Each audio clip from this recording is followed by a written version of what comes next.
기도드리겠습니다.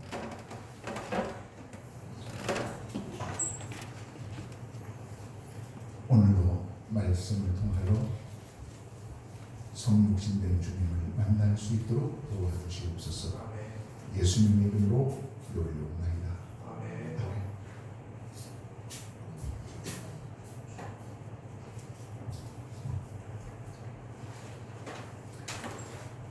이 세상의 모든 일 속에서는 한 가지 측면만 잘해서는 안 되는 경우도 많습니다. 여러 가지가 조화를 이루어서 최상의 상태가 유지될 때만이 진정한 가치를 발휘합니다. 자, 아무리 좋은 경기도 이천쌀이 있다고 해도 물을 너무 많이 부으면 죽이 되고 불을 너무 많이 떼면 누룽지가 돼서 먹기 불편하게 됩니다. 좋은 쌀, 알맞은 물의 양, 그리고 불의 세기, 이런 것들이 딱 조화를 이루어야 맛있는 그 경기가 돼요. 이 원리는 우리 삶에 다 적용이 됩니다. 세상은 나 혼자서는 만들어갈 수가 없죠. 나와 너, 이웃, 그리고 우리가 이상적으로 힘을 합칠 때 건강한 사회를 만들 수 있습니다. 이 원리는 신앙생활이라고 해서도 신앙생활이라고 해도 예외가 아닙니다. 우리의 신앙생활도 서너 가지 차원의 조화가 필요합니다. 적어도 세 가지가 완벽히 조화를 이룰 때에만 우리 신앙적인 삶은 아름답게 유지될 수가 있습니다. 그 세 가지는 우리의 영혼의 문제, 이 세상의 삶의 문제, 그리고 육체의 문제입니다. 요한 3서 2절은 사랑하는 자여, 내 영혼이 잘됨 같이 내가 범사에 잘되고 강건하기를 간구한다.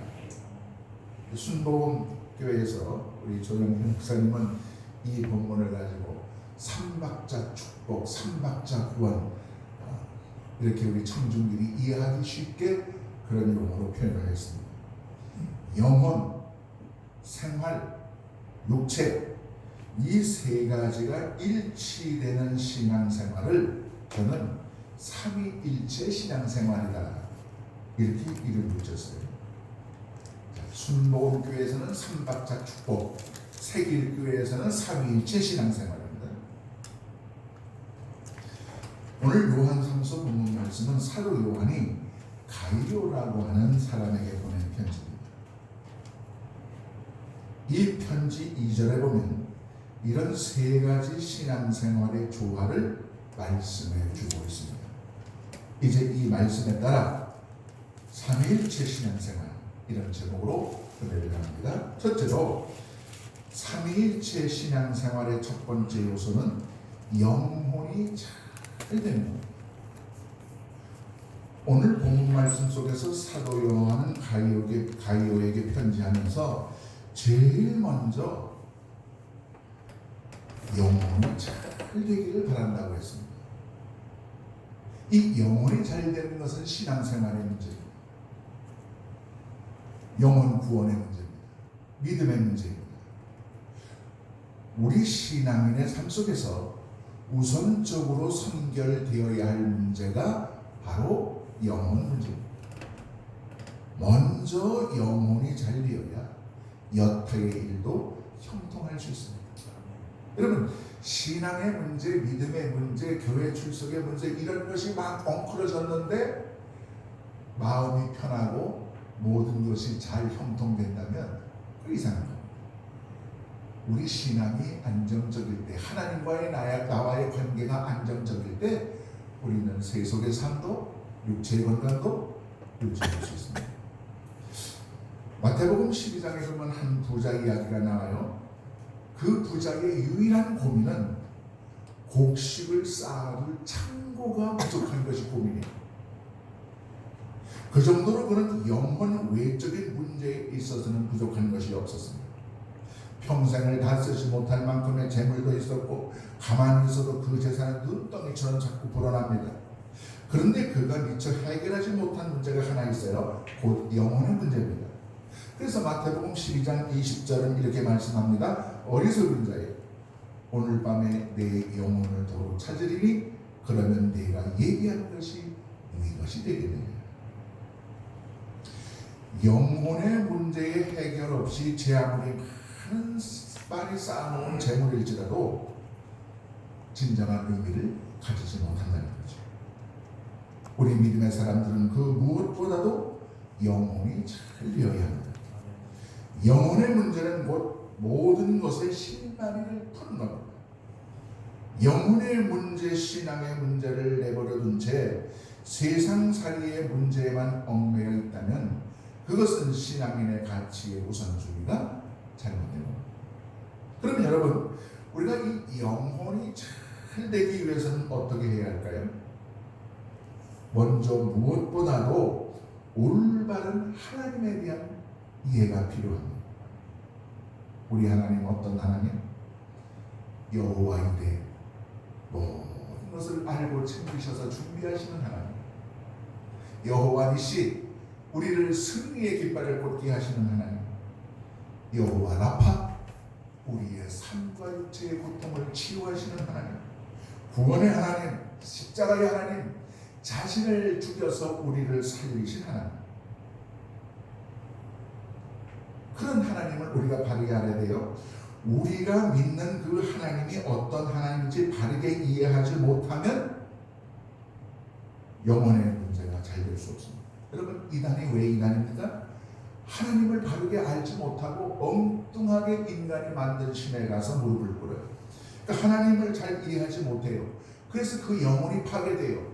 영혼이 파괴되는 것뿐만 아니라 삶이 파괴되고 가정이 파괴되고 가족이 파괴됩니다. 이단이 왜 문제냐면 하나님을 바르게 이해하지 못하기 때문에 그렇습니다. 그런가 하면 여러분, 우리 기독교가 믿고 고백하는 하나님은 어떤 하나님입니까? 삼위일체 하나님. 오늘은 교회적으로 삼위일체주의입니다. 삼위일체 하나님에 대한 고백이 있기 때문에 우리는 모두 한 형제요 자매일 수 있습니다. 삼위일체를 부정하면 이단입니다. 삼위일체라고 하는 것은 하나님의 신비입니다. 우리 인간의 제한적인 이성의 능력으로 그 하나님의 신비를 전부 이해할 수는 없습니다. 하지만 완전하지는 못하지만 이렇게 비유를 들어서 생각해 볼 수 있습니다. 자, 여기 지금 설교하는 이용렬 목사가 있어요. 여긴 교회예요. 여러분들이 저를 보고 목사님 그래요. 그런데 저 일산 아들 집에 가면은 우리 손녀가 저를 보고 할아버지 그럽니다. 그리고 총회 사무실에 가면 직원들이 저를 보고 원장님 그럽니다. 교회에서 설교할 때는 성직자용 옷을 입고 그리고 하는들은 설교든 목회를 합니다. 총회 가면 베델 성서를 모든 한국교회에 보급하는 그런 사역을 합니다. 일산 아들 집에 가면 손녀하고 잘 놀아주려고 하는 그런 할아버지 역할을 합니다. 그래서 집에 가면 제가 이 성직자용 옷을 입지 않습니다. 간편한 평상복을 입어요.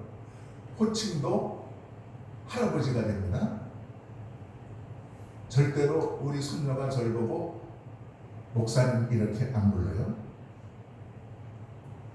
그리고 집에 가면 설교도 하지 않고 신방도 하지 않습니다. 그리고 총회 가면 직원들이 저를 보고 원장이라고 부르는데 저를 보고 아빠라고 부르는 사람은 없습니다. 자, 여러분 이런 경우 한번 생각해 보세요. 세길교에서 목회하는 이용렬과 총회에서 사무보는 이용렬, 다른 사람입니까? 사택에서 집안일을 돕고 있는 이용렬과 총회에서 일하는 이용렬은 별개의 인물입니까? 만약 직원들이 당신은 우리 원장님이지 세길교회 목사가 아닙니다, 그런 말이 성립될 수 있겠습니까? 아빠로서의 이용렬, 할아버지로서의 이용렬과 원장으로서의 이용렬과 담임 목사로서의 이용렬은 세 사람입니까? 또 집에 있는 순간은 목사가 아니고 손녀가 할아버지라고 부르는 그 순간은 제가 목사가 안 되는 것입니까? 비록 위치와 명칭과 존재의 양태는 다르지만 아빠와 할아버지와 원장님과 목사는 세 사람이 아닌 단 한 사람, 이용렬뿐입니다. 이 하나님의 존재의 세 양태, 세 위격을 우리는 성부, 성자, 성령이라고 부릅니다. 성부는 창조의 사역을 감당하시고, 성자는 십자가를 지시고 우리를 구원하는 사역을 감당하시고, 성령은 보혜사로서 우리를 지키는 사역을 감당하십니다. 그러나 이것이 각기 다른 이름으로 불리고 다른 사역을 한다고 해서 세 분의 신이 아닌 겁니다. 모두 다 한 분이신 유일하신 하나님의 사역인 겁니다. 하나님에 대한 바른 이해, 삼위일체 하나님에 대한 바른 이해, 그것이 전제될 때 우리 영혼이 잘 될 수 있습니다. 그러나 아무리 인간의 언어로 비유를 해도 삼위일체를 완벽하게 설명하기는 어렵습니다. 그것은 신비입니다. 이 다음 하늘나라 올라가면 우리가 확실히 알 수 있습니다. 어쨌든 이 삼위일체 하나님, 우리를 사랑하시고 십자가 지시기까지 죽으시는 그 하나님에 대한 이해를 바르게 잘 하고 있을 때 우리 영혼이 잘 될 수 있고, 그 영혼이 잘 될 때 우리 신앙의 삶은 승리할 수 있습니다. 나아가서 우리 영혼이 잘 되기 위해서는 하나님과 나 사이에 관계의 우선순위가 다르게 되어야 합니다. 많은 분들이 내게 도움이 되는 하나님을 믿으려고 합니다. 신앙의 출발점이 납니다. 자기중심적인 신앙관을 가지고 있습니다. 그러나 우리의 영혼이 잘 되기 위해서는 이 신앙관이 바뀌어야 합니다. 하나님이 나를 돕기 위해서 존재하는 것이 아니라 내가 하나님이 도움이 되어드리기 위해서 존재합니다. 내게 도움이 되는 하나님이 아니라 내가 하나님께 도움이 되어야 합니다. 내가 하나님을 이용하는 것이 아니라 하나님께서 나를 도구로 이용하시는 것입니다. 그러므로 신앙의 절대 주권은 하나님께 있는 것이고, 신앙의 출발점은 내가 아니라 하나님이 되어야 합니다. 이것을 우리는 하나님 절대 중심의 신앙이라고 합니다. 때로는 신본주의 신앙이라고 합니다. 신본주의, 하나님 중심주의, 인본주의, 인간 중심주의 신앙, 어려운 말씀을 합니다만은 별게 아니에요. 나를 위해 하나님이 있다고 하면 인본주의요. 하나님을 위하여 내가 존재한다고 고백하면 그것이 신본주의 신앙입니다. 영혼이 잘 되는 것은 인본주의, 인간 중심이 아니라 신본주의, 절대 하나님 중심의 신앙에 있는 것입니다. 삼위일체 하나님에 대한 바른 인식, 그리고 절대 하나님 중심의 신앙을 소유할 때 우리 영혼이 잘 되는 그 축복이 있고, 여러분이 그 축복을 받아들이시기를 축원합니다. 두 번째, 삼위일체 신앙생활의 요소는 범사가 잘 되는 겁니다. 여기서 범사라고 하는 것은 우리 인간의 모든 살림살이, 세상살이, 인간 삶의 모든 영역, 가정생활, 직장생활, 자녀 낳고 살림하고 돈 벌고 직장 다니고 이런 모든 것이 범사에 속합니다. 기독교의 신앙은 영혼 잘 되는 것, 그거 자체만으로 끝나지 않습니다. 그 신앙은 세상과 연결됩니다.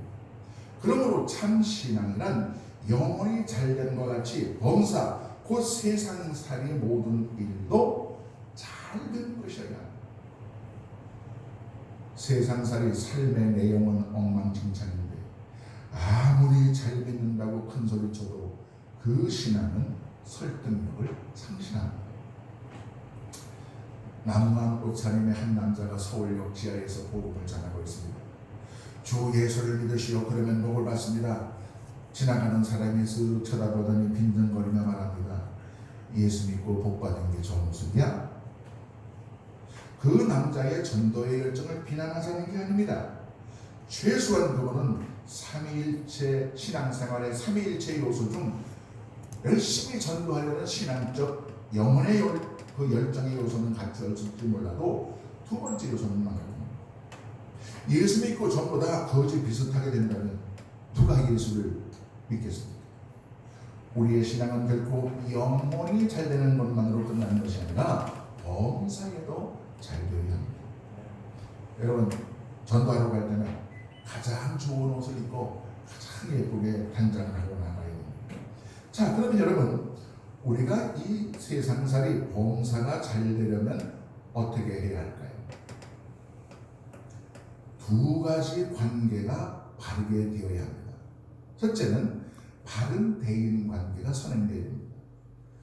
신앙인은 하나님과 바른 관계를 가지는 것만으로 만족해서는 안 됩니다. 신앙인이 주위 사람들로부터 지탄을 받는다면 그 신앙에는 무엇인가 문제가 있는 겁니다. 신앙인은 사람들과의 바른 관계를 가져야 합니다. 그래야 봉사가 잘 될 수 있습니다. 이웃 사람들과의 바른 관계를 무시하고 결코 봉사에 잘 되긴 어렵습니다. 어느 공부께나 해서 그 어깨에 힘이 잔뜩 들어간 도도한 선비가 하나 있습니다. 이 젊은 선비가 이제는 내가 서울 가서 장원급제를 해서 고을 원님이 되리라, 출세하리라, 시험을 보고 서울로 올라가는 도장입니다. 어느 강마루를 건너게 되었는데 그 선비가 노를 젓는 사공을 보니까 참 공부도 못하고 치근하고 딱해요. 그래서 장난삼아 물었습니다. 혹시 사공께서 논어를 아십니까? 아니요, 모릅니다.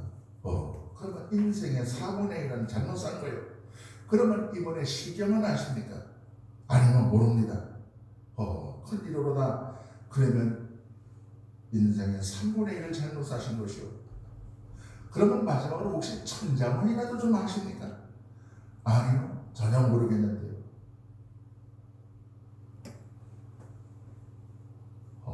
그러면 더욱 큰일입니다. 천자문을 모른다니 그 인생의 많은 낭비한 거예요. 은근히 화가 난 사공이 선비에게 물었습니다. 그러면 선비께서는 헤엄을 칠 줄 아십니까? 뭐로 선비 주변에 어떻게 헤엄을 친단 말이요? 사공이 하는 말입니다. 그러면 선비께서는 인생 전체를 헛사신 것이요. 그리고는 배가 뒤집어졌고 선비를 그 물속에 호동되는 선비를 남겨둔 채 사공을 헤엄쳐서 나갔다는 얘기입니다.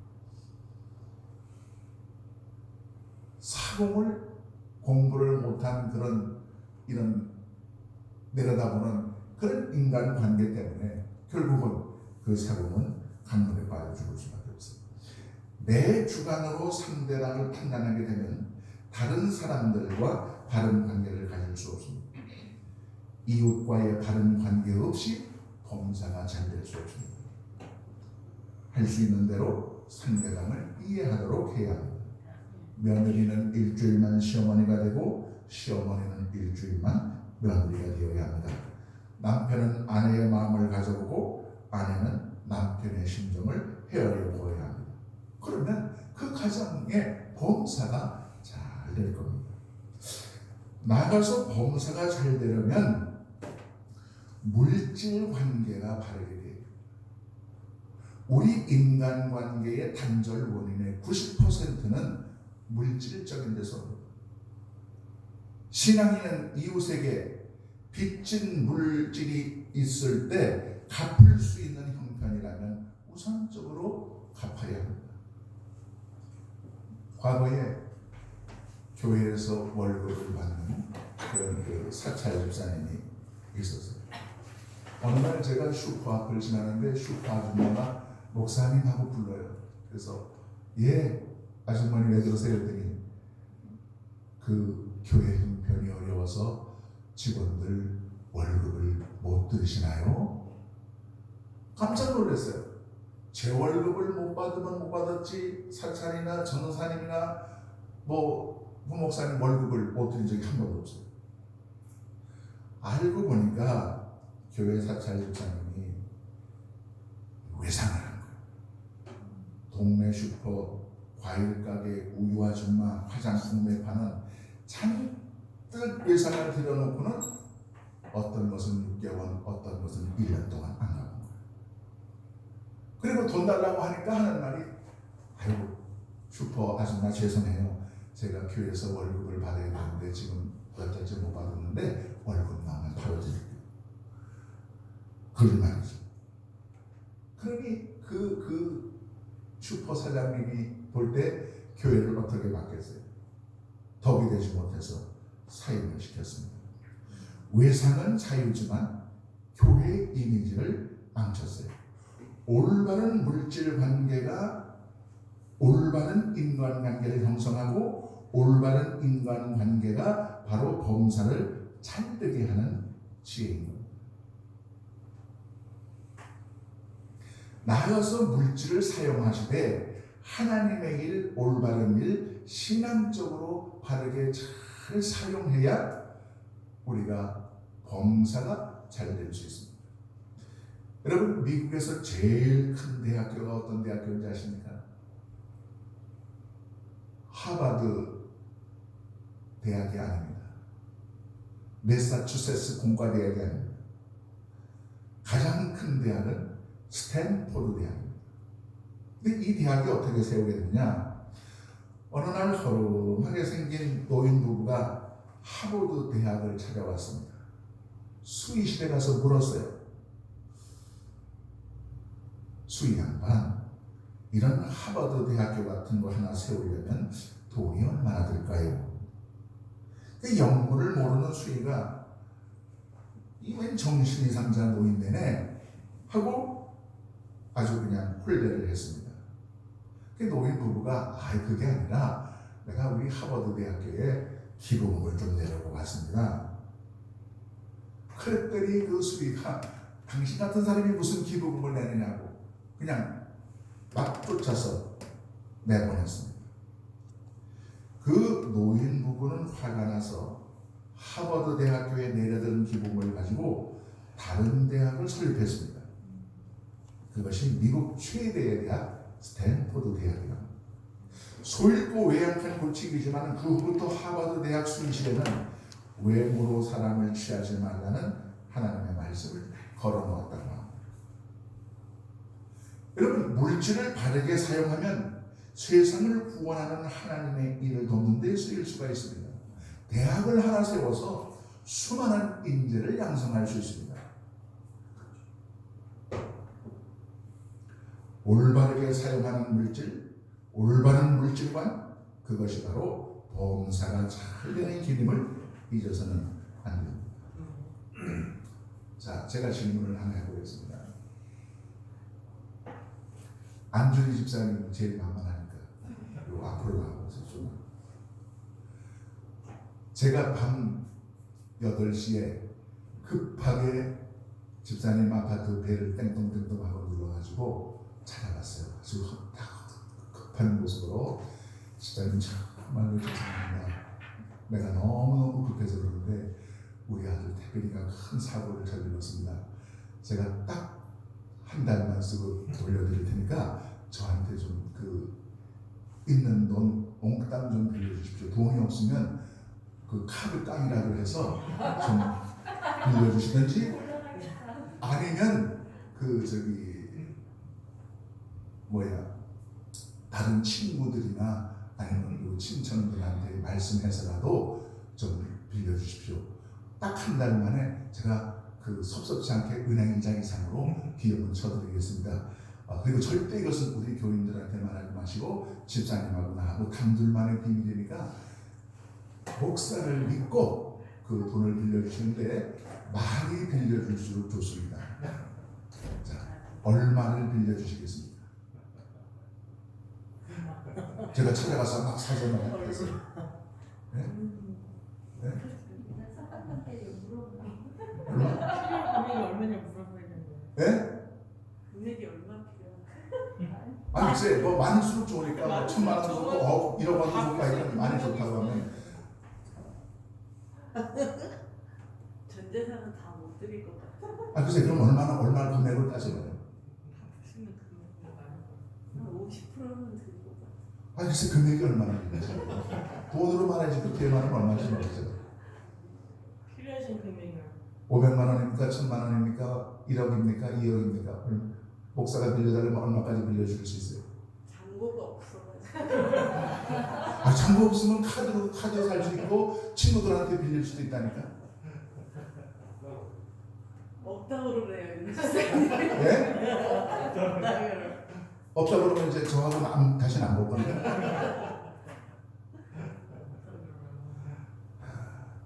그래서 안주 집사님 아주 짠돌이십니다. 자, 전도사님한테 찾아갔어요. 얼마나 주시겠습니까? 저 일단 사원님한테 전화를 드려서 맞는지 확인. 아니 집사람한테는 절대 비밀로 하자고 제가 얘기를 했어요. 일단 확인도 한 다음에. 근데 원래 저는 돈거래 안 하거든요. 우리 아 그거는 예외고 목사인데 그 저기 담임 목사인데 그걸 나주에서는 돈거래 안 하는 게 좋은데 그건 알아요. 그런데 목사를 못 믿고 안 빌려주면 안 빌려준대요. 제 수중에 300만 원까지는 드렸었습니다. 300만 원. 그러니까 전도사님한테 이용료리는 300만 원짜리입니다. 아니 돈이 그거밖에 없으니까요. 카드값만 해도 1,500만 원 빌릴 수 있고 친구한테 빌리면 2,000만 원도 빌릴 수 있는데 겨우 300만 원 가면 관계를 퉁치려고. 평생 신앙생활하면서 절대로 교인 간의 목사 사이에 돈거래 하지 마십시오. 개하지 마십시오. 그냥 주면 좋지 이자를 준다 뭘 꿔준다 돌려받을 생각으로 돈거래를 하지 마십시오. 범사에 잘 되는 게 아니고 범사에 망하는 길이 이 돈거래입니다. 바른 대인관계, 바른 물질 관계를 통해서 봉사가 잘 되는 축복이 여러분과 함께 해야 되는데 이 교인 간에 돈거래 잘못합니다. 우리 집사람이 목사 몰래 좀 빌려달라고 할지도 몰라요. 절대 그런 경우에도 차라리 교회를 끄면 끊었지 돈거래를 해서는 안 됩니다. 특별히 또 한 가지 보증 서는 거 하지 마세요. 누가 보증 서달라고 그러면 자 안주리 집사님을 찾아와서 내가 이번에 무슨 일이 있어 사업을 하는데 5천만 원만 보증을 서달라 그러면 윤덕진 집사님한테 그 허락을 받아야 되는데 그분은 절대 그런 보증 거래 안 한다고 딱 따져 거절해요. 만약에 윤덕진 집사님한테 와서 아내 몰래 1억 원만 보증을 서달라고 한다면 내가 보증 선고하면 난 당장 이혼해서 이혼당해가지고 쫓겨난다. 내 생애에 보증은 없다. 차라리 그 사람하고 관계를 끊을지라도 보증을 서면 돈 빌려주고 보증서 잘못 쓰면 돈 잃고 사람 잃고 관계 잃고 신앙 잃고 스트레스 받고 인생 망쳐. 범사에 잘 되는 길이 아니라 돈거래는 잘못하면 범사가 망하는 길입니다. 바른 인간관계, 바른 물질관계를 통해서 여러분 범사가 잘 형통하시기를 축복합니다. 삼위일체 신앙생활의 세 번째 요소는 강건한 육체입니다. 오늘 요한서 3서 그 2절 본문을 봅니다. 사도 요한은 가리오에게 강건하기를 간구하고 있습니다. 여러분 특별히 강건하기를 위해서 기도하시기 바랍니다. 건강해야 예배에 참석할 수 있습니다. 건강해야 전도할 수 있고 건강해야 기도할 수 있고 건강해야 봉사할 수 있습니다. 제가 하나님께 크게 회개했던 것 중에 하나가 바로 건강에 교만했던 것. 여러분 제가 총각 시절에 70kg였어요. 군대 갔다 왔더니 80kg 돼요. 결혼하고 났더니 90kg 돼요. 손녀 보고 났더니 그 다음엔 세 자리로 올라가가지고 안 떨어져요.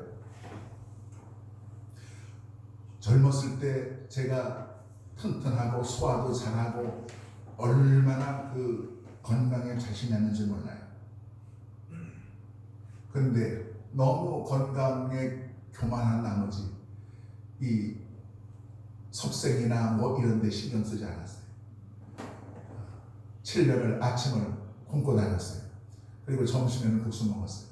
그러더니 어느 날 이 귀에서 이명이 들리기 시작했어요.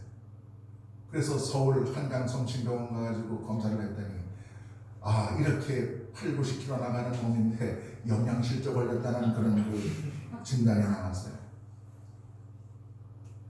그리고 또 이 100kg에 가까운 몸무게 가지고 팔을 베고 이렇게 팔베개를 하고 누웠어요. 그랬더니 목에 힘이 들어가서 목 속에 인대가 빳빳하게 굳어지는 후종인대 고라증이 생겼어요. 여러분 절대로 팔베개 하고 눕지 마시고 벽에 하세요. 그래서 35일간 수술받고 그 이후로 5급 장애자 자격증 받았어요. 과거에 저 자신은 다른 것은 몰라도 건강만은 염려하지 않아도 된다는 교만에 빠져 있었습니다. 그래서 육체적 건강함을 위해서는 기도하지 않았습니다. 육체가 강건하지 못할 때 목회 사역도 성공적으로 수행할 수 없었습니다. 그래서 제가 하나님께 회개했습니다. 이 몸 내 맘대로 할 수 있는 것이 아니라 이 육체까지도 성직자는 그 몸도 하나님의 것임을 고백해야 됩니다.